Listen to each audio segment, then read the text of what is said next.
अनुराधा जी, राधे राधे महाराज जी, आपके चरणों में कोटि कोटि प्रणाम। महाराज जी, पिछले मैं कई महीने से आपके सत्संग और एकांतिक वार्तालाप सुन रही हूँ। उससे हमारी बेहद समझ खुली है, अपने में बदलाव भी पा रही हूँ। परंतु महाराज जी, प्रश्न है कि ये जो जन्मों जन्मों से संचित स्वभाव की त्रुटियां हैं, जिन सबका कारण मुझे मैंपन लगता है, ये मैंपन कैसे खत्म होगा? मैंपन को खत्म करने जो प्रिया प्रीतम का भजन करने वाले प्रेमी रसिक जन हैं, जो भगवत प्राप्त महात्मा जन हैं, इनके वचन सुनने से, आज्ञा का पालन करने से, उनका संग करने से देहाभिमान का नाश हो जाता है। कोई और उपाय नहीं है, क्योंकि अभिमान एक ऐसी चीज है कि हम जो भी करेंगे वो हमें पुष्टता प्रदान करेगा। 10 साल मौन तो 10 साल से मैं मौन हूँ, इस बात का अभिमान।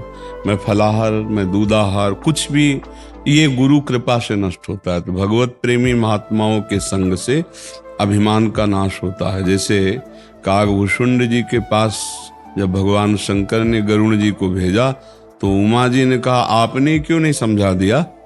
जो प्रश्न करते थे उसका उत्तर आप ही दे देते। तो बोले, उमा मुझे समझ में आया, कीन होए कबहूं अभिमाना, शोक होवंचा कृपा निधाना, इसलिए मैंने कागभूषुंड जी के पास भेजा। और कागभूषुंड जी ऐसे महात्मा थे कि वहां जाते ही इनका सब माया मल नष्ट हो गया। तो यदि भगवान की कृपा से भगवत प्रेमी महात्माओं का संग हो जाए और उनके वचनों के अनुसार हम चलें और नाम जप करें तो निश्चित अहंकार का नाश हो जाता है। अन्यथा कुछ भी साधन करो, अहंकार उससे पुष्ट होता है।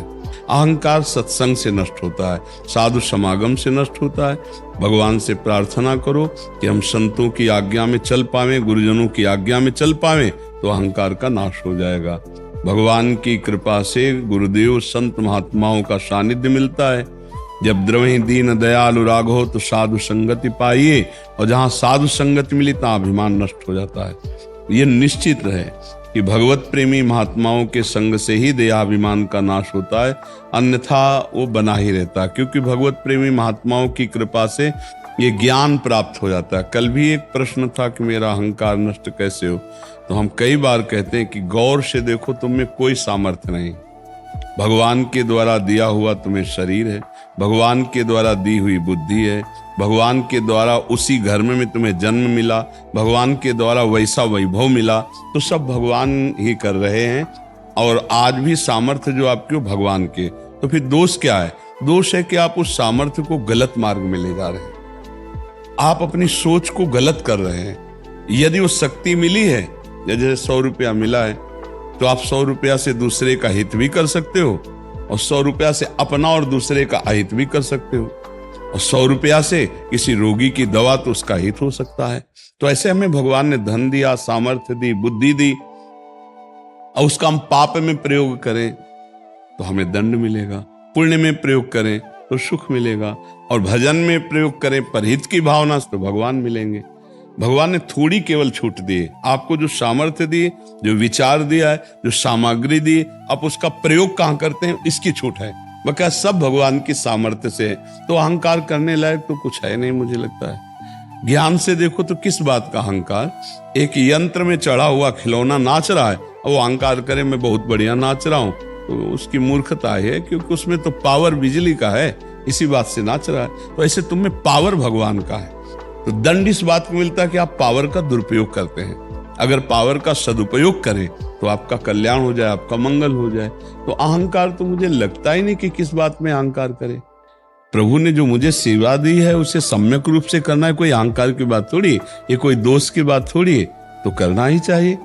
हमारे को प्रभु ने मान लो माँ बनाया है, किसी की पत्नी बनाया है, किसी की बेटी हो, किसी की बहन हो, ये सब कर्तव्य कर्म हैं। जो आपको कर्तव्य, या किसी राष्ट्र सेवा में हो तो कर्तव्य कर्म को तो सावधान होकर सांगोपांग करना ही चाहिए। जैसे आप शिद्दत से कहते हैं, शास्त्रीय भाषा में उसे सांगोपांग कहते हैं, मतलब विधि पूर्वक पूरा करना चाहिए। ये तो कर्तव्य कर्म क्यों है, इसमें दोष क्या है? कोई दोष नहीं है। हाँ, मैं ऐसी प्रवीण हूं कि जैसा दूसरा कोई कर ही नहीं सकता, ये अहंकार होता है। हाँ, तो फिर आप उसके विषय में चिंतित मत हो। ये तो बहुत अच्छा है, ये सबके अंदर होना चाहिए कि जो जिस कार्य को करे तो सम्यक रूप से करे, अच्छी प्रकार से करे, धर्म पूर्वक करे, पूरा निर्वाह करे, अधूरा कार्य ना करे। ये तो बिल्कुल बढ़िया बात है, इसमें तो कोई निषेध है नहीं। आपको कोई निषेध लगता है क्या? हाँ, आप अच्छे से चलो, नाम जप करते हो?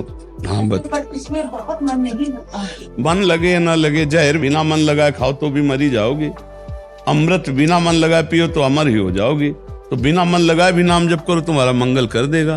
भाव कुभाव अनख आलसहु, नाम जपत मंगल दिस दसहु। मन लगे ना लगे, एक दिन लग ही जाएगा। जब हम 100 बार कहीं मन को लगाना चाहते हैं तो एक बार तो लग ही जाता है, बुरे कामों में लग जाता है, फिर भगवान में क्यों नहीं लग जाएगा? कृष्ण कृष्ण ज्यादा जपते हैं। खूब जपो। हम तो कहते हैं राम कृष्ण हरि, जो नाम प्रिय लगे खूब नाम कभी जपो, आंसुओं वाला प्रेम नहीं हुआ। आ जाएगा। अभी वैसे जपो, आ जाएगा, चिंता मत करो, खूब नाम जप करो। जब हृदय निर्मल होगा, प्रभु से आंसू कब आते हैं? जब जिससे हमें अपनापन हो जाता है। जब प्रभु से अपनापन होता है तो उनके, क्यों नहीं हो रहा? क्योंकि अभी अपनापन शरीर में है, संबंधियों में है, संसार में है, इसीलिए ना। जब एकमात्र प्रभु में ममता आ जाती है, मेरे तो गिरधर गोपाल दूसरों न कोई, तब रोना आता है प्यारे, इतने दिन हो गए कब दर्शन दोगे, दरस बिन दुखन लागे नैन, तब हृदय में व्याकुल। अभी तो लड़का बच्चा परिवार खान पान सब अच्छा लग रहा है, अभी भगवान ऐसे कहाँ प्यारे लग रहे हैं। नाम जप करो, अज्ञान नष्ट होगा, तब ऐसा प्रेम उदय होता है।